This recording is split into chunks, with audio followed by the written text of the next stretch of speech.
Hello everyone, this is Achal Nirvan. Welcome to KC Nandan Academy. KC Nandan Academy. Today we are starting with the topic Schools of Hindu Law. Lastly हम लोगों ने जो topic किया था वो किया था सोर्सेज ऑफ हिंदू लॉ।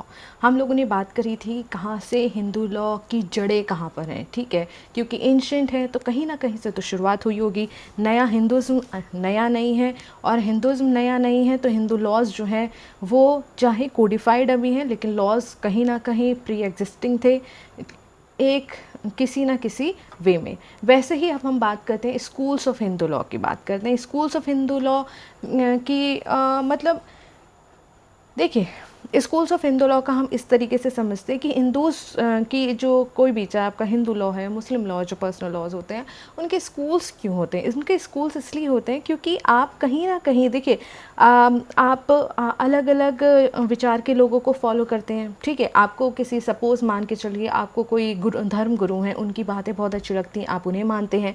आपको दूसरे धर्म गुरु हैं, उनकी बात अच्छी लगती है तो आप उनको मानते हैं, ठीक है। तो वैसे ही अलग अलग सिद्धांतों को जब आप फॉलो करते हैं तो जिस सिद्धांतों को आप फॉलो करते हैं आप उस शाखा के हो जाते हैं, उस स्कूल के हो जाते हैं, और दूसरे लोग जो दूसरे स्कूल्स को फॉलो करते हैं वो उसके स्कूल्स को अपने डे टू डे या फिर अपने जो मेन इम्पॉर्टेंट जो एस्पेक्ट्स होते हैं, मैरिज है, आपका प्रॉपर्टी है, अडॉप्शन, गार्जियनशिप, ये सारे जो एस्पेक्ट्स होते हैं इनमें उन उन जो जिन स्कूल्स जिन सिद्धांतों को वो फॉलो करते हैं उनको अप्लाई करना शुरू कर देते हैं।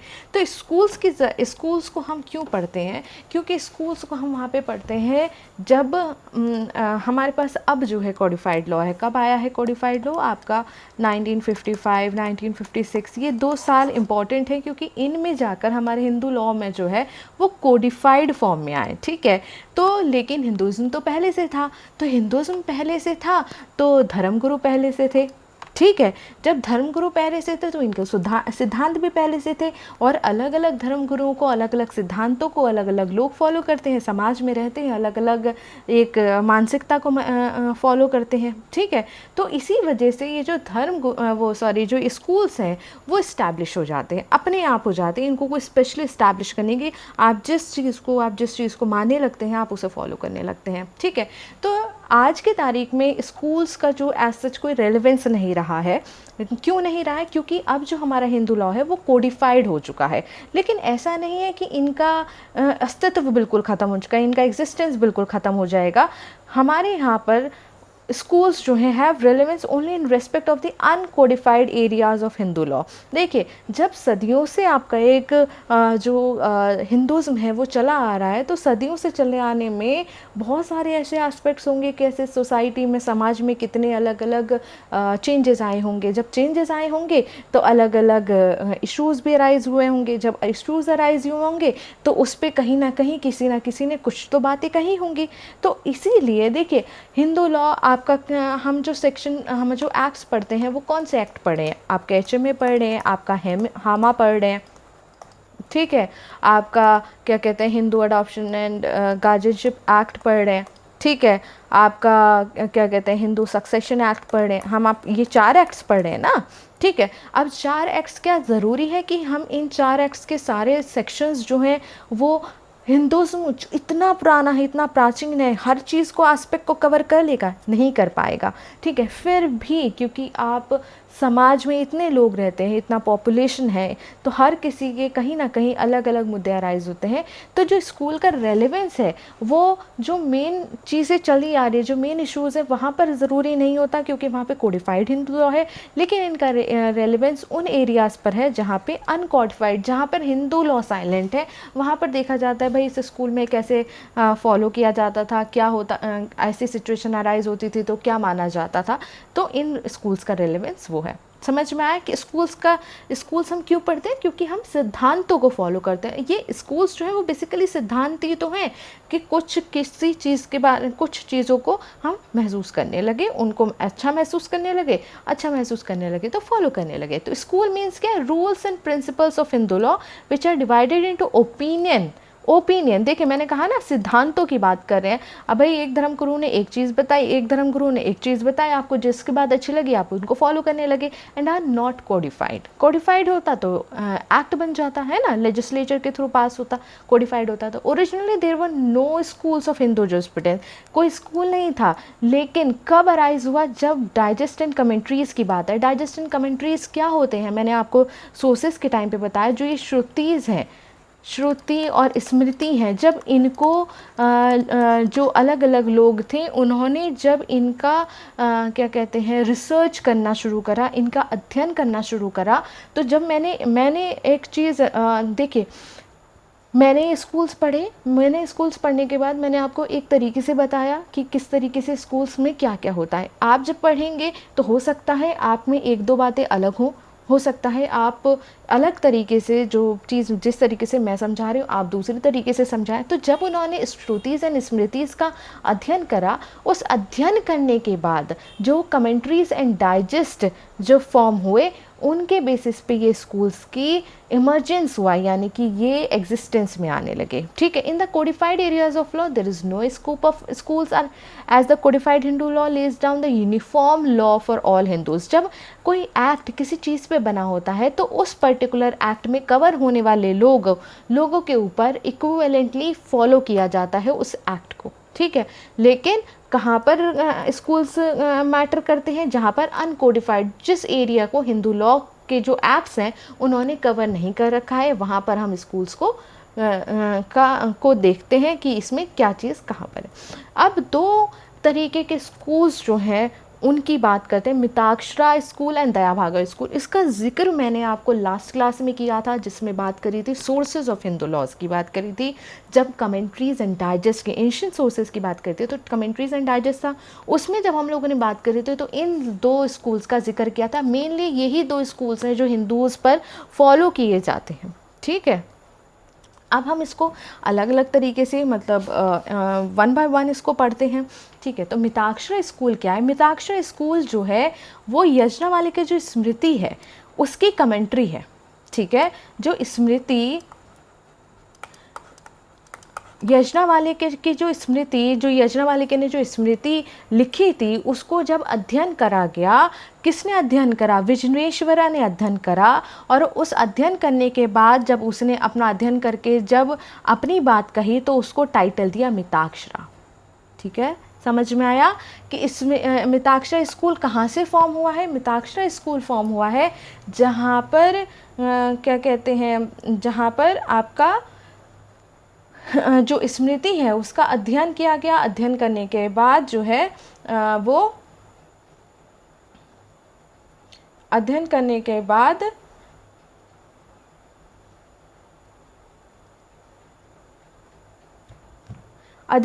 बाद जो है आप क्या कहते हैं मिताक्षरा स्कूल की जो कमेंट्री है, जो मिताक्षरा है जो कमेंट्री है उसको क्या कहते हैं फॉर्म किया गया। इस मिताक्षरा स्कूल हमारा जो है वो बहुत ज़्यादा क्या कहते हैं फॉलो किया जाता है। क्यों फॉलो किया जाता है?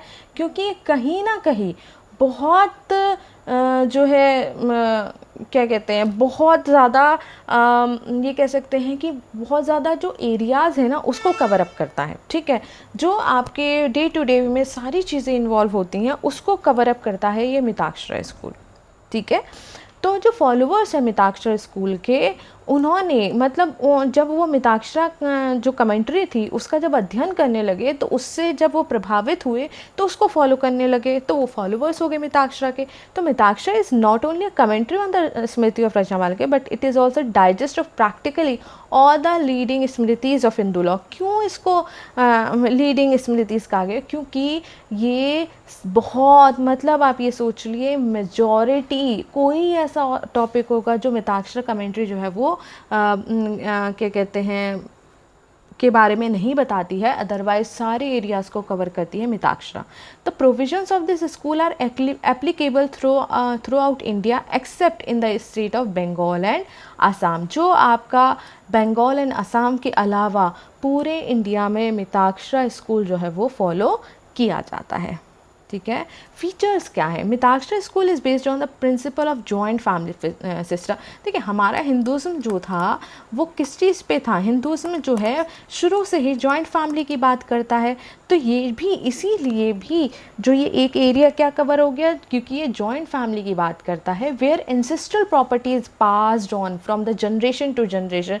जो आपकी दादा लाइफ प्रॉपर्टी है, जनरेशन टू जनरेशन इसको फिर इसको फिर इसको फॉलो कर रहे हैं, और each member has the right to share in the property. जैसे जैसे एक एक्स है, ये कभी एक परिवार शुरू हुआ, फिर ये फिर ये फिर ये एक जो ट्री है ना, ये बनता चला जा रहा है, और ऐसे ही जो ये शेयर है प्रॉपर्टी का पास ऑन होता चला जा रहा है। ठीक है। It also recognise the concept of survivorship where the share of the deceased, यानी कि एक अगर ए और बी ये दो बच्चे हैं, अगर एक मर जाता है तो जो उसका share of the coparcener automatically passes on to the surviving coparcener. अब क्या कहते हैं, ये बात कर, अगर ये मर जाता है तो इसके ऊपर जो सर्वाइविंग लोग हैं जो इसका शेयर लेते, उनको क्या कहते हैं, ट्रांसफ़र हो जाता है ऑटोमेटिकली।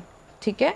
उसके अलावा क्या कहते हैं, एक और फीचर क्या है आपके हिंदू मिताक्षरा स्कूल का, कि कोपासना मेरे चाइल्ड। क्योंकि देखिए अगर आपको मैंने जब आगे एक टॉपिक भी आएगा जॉइंट फैमिली सिस्टम और कोपासना की बात करते हैं, तो जब कोपासना की बात करते हैं 4 जनरेशन की बात करते हैं कि कोपासनर्स कौन होते हैं। कोपासनर्स होते हैं, एक्स हुआ, 2 बेटे थे, ठीक है, ये दूसरी जनरेशन हो गई, तीसरी जनरेशन, चौथी जनरेशन, तो जो इससे काउंट हो रहा है वो भी काउंट होगा, और एंड तक जो 4 जनरेशन है उनके मेल मेंबर्स को जो है मेल चाइल्ड को अपने आप ही वो ऑटोमेटिकली क्या हो जाता था, सिर्फ पैदा होने से ही वो पर्सन जो है वो कोपासनर हो जाता था उस पर्टिकुलर सर्वाइविंग। अगर वो खुद कोपासनर बाई चांस एक्स का अभी क्या कहते हैं ए भी तो है, उसके जो नेक्स्ट जनरेशन कोपासनर होनी चाहिए वो अभी नहीं है। ठीक है। जैसे ही वो पैदा होंगे तो अगर कोई चला जाएगा तो वो कोपासनर हो जाएंगे, तो ऑटोमेटिकली उनकी कोपासनरशिप जो है वो पास ऑन हो जाती है। जो फैमिली प्रॉपर्टी है, सिर्फ आप उस फैमिली में पैदा होने से ही आपकी हिस्सेदारी उसमें बन जाती है। A woman could never become a coparcener. ठीक है, ये एक कॉन्सेप्ट था, कोपासनी का टॉपिक ऑलरेडी है। में जो वुमेन थी उसको कोपासनर नहीं बन सकता था, लेकिन जो हिंदू सक्सेशन एक्ट है 2005 का अमेंडमेंट एक्ट, ठीक है, वहाँ पर वुमेन को भी coparcener like a male in ancestral property. ठीक है। पहले समझिए इसको, एक्स है, एक्स के 3 बच्चे हैं, ये ए बी और ठीक है, ये डी जो थी वो डॉटर थी। जब तक ये 2005 का अमेंडमेंट नहीं आया था तो एक्स के साथ जो ये कोपासनर थे ना, ये सिर्फ मेल ही बच्चे हुआ करते थे, लेकिन 2005 के बाद डॉटर भी जो है वो कोपासनर हो गई, और अब कोपासनरी जो है वो इक्वल कोपासनरी राइट्स जो है वो वुमेन को मिले। इसमें भी एक चीज़ याद रखिएगा, जो डॉटर है सिर्फ वही कोपासनर बन सकती हैं। बी के मरने के बाद उसकी जो वाइफ है वो कोपासनर नहीं बन सकती, जो इसकी वाइफ है वो कोपासनर। जो आपकी डॉटर्स हैं, यानी कि सन कोपासनर होता था, अब साथ साथ आपकी डॉटर जो है वो भी कोपासनर हो गई। कब के बाद? 2005 के बाद। और ये जो डॉटर है ये भी अब जैसे बेटा एंसेस्ट्रल प्रॉपर्टी में पार्टीशन डिमांड कर सकता है, अपना हिस्सा डिमांड कर सकता है, वैसे ही डॉटर भी जो है अपना हिस्सा डिमांड कर सकती है आफ्टर 2005 अमेंडमेंट। क्यों? क्योंकि अब वो उसके पास इक्वल राइट्स हैं मेल कोपासनर के जैसे। अब मिताक्षरा स्कूल का जो सब स्कूल्स हैं, यानी कि मिताक्षरा का अध्ययन किया गया, मिताक्षरा जो आपकी थी उनका अध्ययन किया गया। अध्ययन करने के बाद जो है, अध्ययन करने के बाद कुछ भाई सपोज मान के चलिए जो आपके विजनेश्वरा थे उन्होंने मिताक्षरा बनाई। मिताक्षरा को 4 लोग पढ़ रहे हैं, ठीक है। अब वो उनकी एक अपनी आइडियोलॉजी चल रही है, ठीक है भाई, उनकी भाई 4 लोग 4 चीज़ें करते हैं, पढ़ते हैं, तो एक अलग जो एक माइंडसेट अलग फॉर्म हो जाता है। तो वैसे ये जो सब स्कूल्स हैं ना, ये भी क्या कहते हैं अलग अलग विचारधाराओं के सब स्कूल्स हैं। इनमें कुछ ना कुछ मतलब क्या कहते हैं, पढ़ने के बाद ऐसा नहीं है कि पूरी मिताक्षरा स्कूल को ही डिफ्रेंशिएट कर रहे हैं, कहीं ना कहीं किसी थॉट में जो है ये थोड़ा थोड़ा डिफ़र कर देते हैं, इसलिए इनको सब स्कूल्स की कैटेगरी में रखा गया है। अब मद्रास स्कूल और और द्रविड़ स्कूल क्या कहता है, ये स्कूल जो है वो साउथ इंडिया में प्रिवेल करता है। ये थोड़ा सा जो एक आप इस तरीके से सब स्कूल को मान लीजिए, जैसे आपके यहाँ पे जैसे दिवाली मनाते हैं, कुछ लोगों के यहाँ पे दिवाली का पूजन अलग तरीके से होता है, कुछ के दिवाली का पूजन अलग तरीके से होता है। किसी के यहाँ पे धनतेरस पे अलग पूजा होती है, किसी के यहाँ पे अलग तरीके से होती है। अलग तरीके से इन द सेंस जो पूजन में जो वेरिएशंस होते हैं, उसी तरीके से आप सब स्कूल्स को मान लीजिए। भाई पूजन सब करते हैं लेकिन थोड़े थोड़े वेरिएशंस। भाई मैं मूर्ति पूजा भी मतलब मूर्ति भी लेकर आऊँगी, किसी के यहाँ पे मूर्ति नहीं लाते हैं, कहीं कोई गोल्ड वो चांदी भी लेकर आएंगे, उसका पूजन करेंगे, कुछ लोग नहीं करते हैं। ठीक है, तो पूजन सब कर रहे हैं, तो मिताक्षरा स्कूल सब फॉलो कर रहे हैं, लेकिन किस किस सिद्धांत के साथ फॉलो कर रहे हैं वो सब स्कूल्स में आ जाता है। समझ पा रहे हैं आप? तो जो आपका मद्रास स्कूल है वो साउथ इंडिया में जो है एग्जिस्ट करता है। इसमें क्या कहते हैं हम, अडॉप्शन, कुछ चीज़ें हैं ना, मैंने आपको बताया पूरा मिताक्षरा स्कूल फॉलो कर रहे हैं, लेकिन कोई कुछ चीज़ है जहाँ पर मैं थोड़ा सा डिफ्रेंशिएट हो जाता है थिंकिंग को लेकर। तो हम अडॉप्शन की अगर हम बात करते हैं तो अडॉप्शन में क्या है कि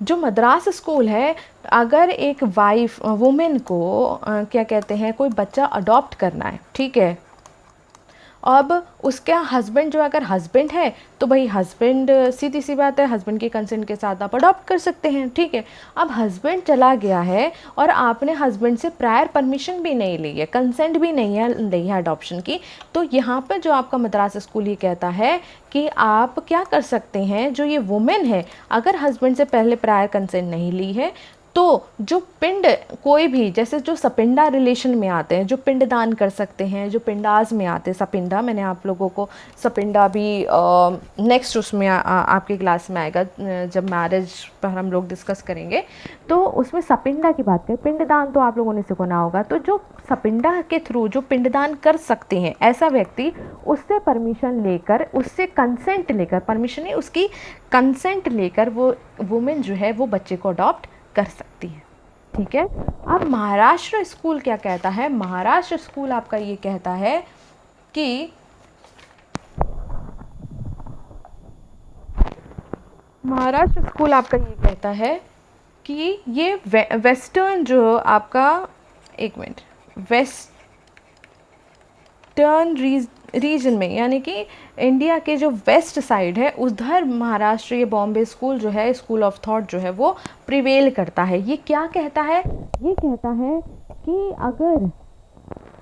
अगर एक वुमेन जो है, अगर एक वुमेन जो है यहाँ पे, तो क्या है, अगर इसने हस्बैंड ने कंसेंट नहीं दिया तो वो सपिंडा से कंसेंट ले ले। अगर यहाँ पे ये कहता है अगर वुमेन की, अगर हस्बैंड है तो हस्बैंड की कंसेंट जो है अडॉप्शन के लिए ज़रूरी है। अगर हस्बैंड मर चुका है तो वुमेन जो है अपने बेसिस, यानी कि उसको कहीं जैसे दूसरे स्कूल की तरह सपिंडा की परमिशन लेने की ज़रूरत नहीं है, कंसेंट लेने की ज़रूरत नहीं है, वो अपने बेसिस पे ही अडॉप्शन कर सकती है। अगर हस्बैंड ज़िंदा है तो उसकी कंसेंट रिक्वायर्ड है, और अगर उसने मरने से पहले कंसेंट नहीं ली है और वो मर चुका है तो वो अपने बूते पर ही जो है अडॉप्शन कर सकती है। ठीक है, अब बनारस स्कूल क्या कहता है, बनारस स्कूल जो है वो नदर्न इंडिया, नॉर्थ इंडिया में फॉलो होता है। ठीक है, अब बनारस इंडिया क्या कहता है कि जो आपका हस्बैंड है, हस्बैंड के कंसेंट जो है वो बहुत ज़रूरी है, प्रायर टू द डेथ आपको लेनी ही पड़ेगी, नहीं तो आप नहीं कर सकते हैं। और क्या कहते हैं, हस्बैंड जो है उसके अप्रूवल के बिना आप अडॉप्ट नहीं कर सकते। ठीक है, यहाँ पे अडॉप्शन को ऐसा क्यों है कि भाई अडॉप्ट नहीं कर सकते, भाई इसलिए क्योंकि कंसेंट क्यों ज़रूर है भाई, आगे को सर्वाइवरशिप की जो बात करते हैं, भाई एंसेस्ट्रल प्रॉपर्टी में हिस्सा कब आ जाता है, या तो आप बाय बर्थ उसमें पैदा हुए हो या अडॉप्ट हुए हो। अडॉप्ट होने के बाद क्योंकि आपके राइट्स वो हो जाते हैं जो एक बर्थ चाइल्ड के हो जाते हैं, जो उसमें नेचुरल चाइल्ड होता है उसके हो जाते हैं। तो इसीलिए यहाँ पर जो है हस्बैंड की कंसेंट को बहुत ज़्यादा इंपॉर्टेंट माना गया है कि कल को जब एंसेस्ट्रल प्रॉपर्टी को जब डिवाइड किया जाएगा, उसमें हिस्सेदारी होगी, शेयर बांटा जाएगा, तब किस तरीके से जो है उसको सर्वाइवरशिप यानी कि जो शेयर है वो कैसे डिवाइड किया जाए, इस वजह से जो है कंसेंट लेनी बहुत ज़रूरी है। मिथिला स्कूल ऑफ थॉट क्या कहता है, मिथिला स्कूल ऑफ थॉट कहता है कि भाई मिथिला स्कूल और बनारस स्कूल जो है ना वो कहीं ना कहीं एक ही तरीके से वो होते हैं। ये भी नदर्न इंडिया में है और ये भी नॉर्थ बिहार में, नदर्न बिहार में, नॉर्थ बिहार में जो है फॉलो होता है। इनकी आइडियोलॉजी कहीं ना कहीं सेम ही है और एक तरीके से सेम ही है कि भाई आपको हस्बैंड की कंसेंट लेनी ज़रूरी है। अगर हस्बैंड मर जाता है तो आपकी जो ये राइट है अडॉप्शन का ये भी ख़त्म हो जाएगा with when the husband dies adoption right also dies. ठीक है, तो ये दो स्कूल्स जो है वो मोरलेस एक ही बात कहते हैं। ठीक है, उसके बाद हम बात करते हैं दया भागा। ठीक है, अब हमने जब मिताक्षरा की बात करी थी कि भाई ये पूरे इंडिया में फॉलो होता है मिताक्षरा एक्सेप्ट बंगाल एंड असम। अब बंगाल एंड असम में कौन सा फॉलो होता है? बंगाल और असम में फॉलो होता है दया भाग। ठीक है, दया भाग के कोई सब स्कूल्स नहीं है। ठीक है, क्योंकि ये दो उसमें ही फॉलो होता है। तो यज्ञवल्क्य की स्मृति, इन सम smritis are commented on by जिमूतवाहना। ठीक है, अब विंजेश्वरा ने किस टाइटल के अंतर्गत मिताक्षरा जो यज्ञवल्क्य की स्मृति को जब अध्ययन करा उसने अपनी कमेंट्री को टाइटल दिया था मिताक्षरा। वैसे ही जब जिमूतवाहन ने अपना यज्ञवल्क्य की स्मृति और कुछ स्मृति को का अध्ययन करने के बाद जब एक कमेंट्री का टाइटल दिया दया भाग। ठीक है, और ये एग्जिस्ट करता है सिर्फ बंगाल एंड असम में। इसके कोई सब स्कूल्स नहीं है। और इसके फीचर्स क्या है? यहाँ पे फीचर्स जो हैं वो मेनली जो डिस्कस करा जाता है वो सपिंडा, यानी कि कौन पिंडदान कर सकता है। Sapinda relation is by pind offering, कौन पिंडदान कर सकता है यही है। The right to Hindu joint family is not by birth, वहाँ पे मिताक्षरा में क्या कहा था?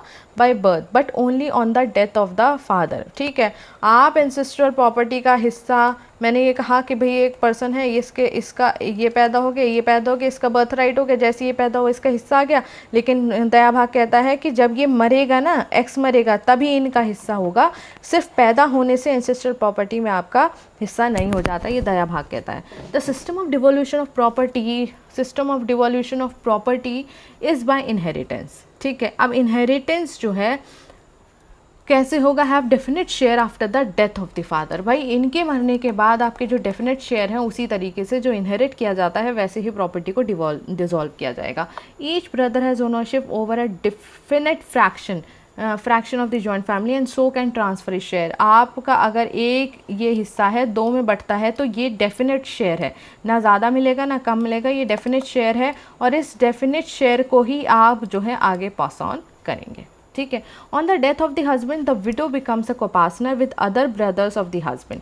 यानी कि अगर एक्स मर गया है तो भाई मिताक्षरा में ऐसा नहीं था, कोपार्टनर नहीं बनती है विडो। ठीक है, ये जो एक्स के मरने के बाद एक्स का भाई भी है, ब्रदर भी है। ठीक है, दो भाई हैं, तो ये जो विडो है इन भाइयों के साथ साथ ये भी कोपार्टनर, ये भी कोपार्टनर, ये भी कोपार्टनर। ठीक है, मिताक्षरा में ऐसा नहीं है कि इसके मरने के बाद ये कोपार्टनर बन जाएगी, ऐसा कॉन्सेप्ट नहीं है। ठीक है, तो यहाँ पे जो भाई हैं, ये जो कोपार्टनर है, इसके साथ साथ ये विडो भी जो है वो कोपार्टनर बन जाती है। और कल को अगर उसे ये लगता है इसके एक्स के मरने के बाद उसे हिस्सा चाहिए तो वो पार्टीशन के लिए डिमांड कर सकती है।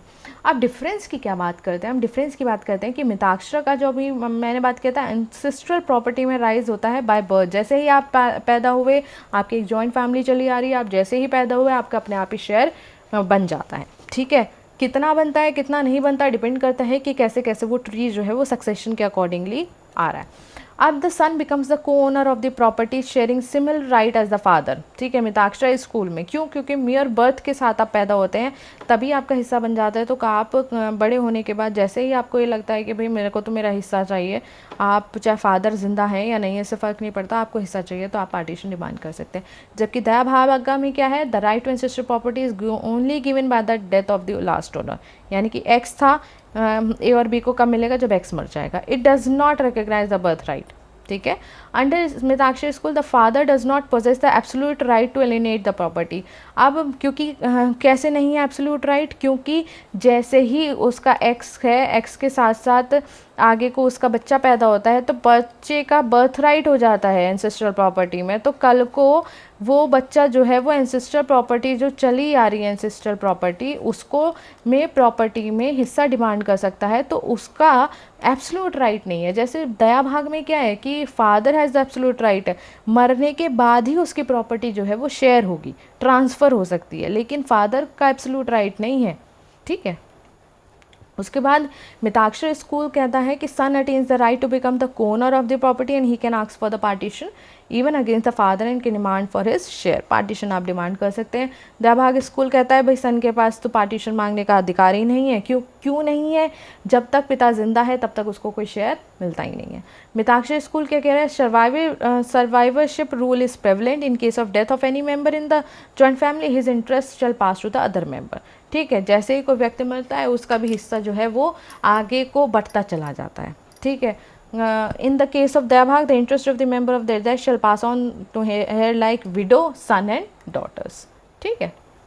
Under Mitakshara school the members can't dispose of their share of the property. भाई जॉइंट फैमिली प्रॉपर्टी है।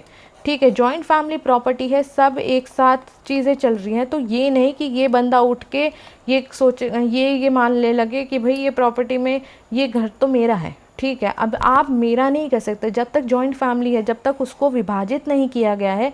हर एक पर्टिकुलर ये जो प्रॉपर्टी है उसमें इसका भी ये भी इसका ओनर है, ये भी ओनर है, ये भी ओनर है, ये भी ओनर है। क्यों? क्योंकि हिस्सा नहीं बटा है। जब तक हिस्सा नहीं बटा है तो सिर्फ एक व्यक्ति उठकर इस पर्टिकुलर प्रॉपर्टी को नहीं बेच सकता। ठीक है। अगर पार्टीशन हो जाता और इस व्यक्ति को ये प्रॉपर्टी मिल जाती पार्टीशन होने के बाद तो बिल्कुल ये बेच सकता है या ट्रांसफ़र कर सकता है, मोर्टगेज कर सकता है, कुछ भी कर सकता है, लेकिन उससे पहले नहीं कर सकता। दयाभाग स्कूल क्या कहता है? The members of the family enjoy the absolute right to dispose of their property. ठीक है, क्योंकि दयाभाग स्कूल में क्या है, ये जो फादर है ना ये एब्सोल्यूट ओनर है पर्टिकुलर प्रॉपर्टी। इसका मन करे तो इसको ट्रांसफ़र करे, मन करे तो सेल ऑफ कर दे, कुछ भी कर सकता है ये। ठीक है। In Mitakshara school the rule of blood relationship और consanguinity is followed in case of inheritance. ठीक है भाई, ब्लड रिलेशनशिप फॉलो होता है क्योंकि बर्थ के साथ साथ आपका हिस्सा बन जाता है, जबकि स्कूल ऑफ दयाभाग में क्या है? Inheritance is governed by the rule of offering of the पिंड। ठीक है, जो पिंडाज रिलेशंस को जो पिंडदान कर सकते हैं, जो पिंडदान करता है उसको इनहेरिटेंस में क्या कहते हैं पार्ट बनता है। ठीक है, तो ये था आपके सब स्कूल्स नहीं, स्कूल्स मिताक्षर और दयाभागा। दयाभागा जो है वो सिर्फ बंगाल एंड असम में फॉलो किया जाता है, उसके रेस्ट जो है पूरे इंडिया में मिताक्षर स्कूल फॉलो करता है। मिताक्षर स्कूल या दयाभाग जो स्कूल्स हैं आपके हिंदू लॉ के, इनका रेलेवेंस कब है?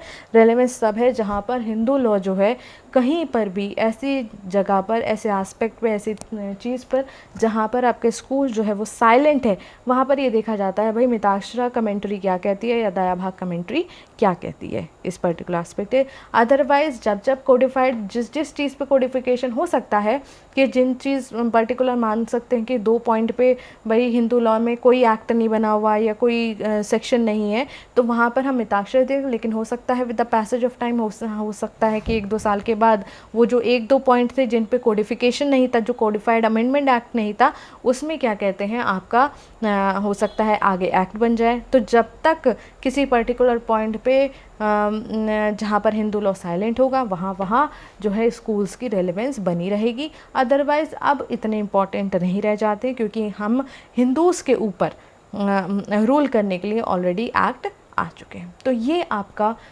स्कूल्स है और ये आपका मोस्ट ऑफ द टाइम्स ये पर्टिकुलर टॉपिक आपके एग्ज़ाम्स में ज़रूर आता है। तो होपफुली आपको इन दोनों का डिफरेंस भी समझ में आया होगा और ये समझ में आया होगा कि स्कूल्स का रिलेवेंस कितना है और कितना क्या। ठीक है, थैंक यू सो मच।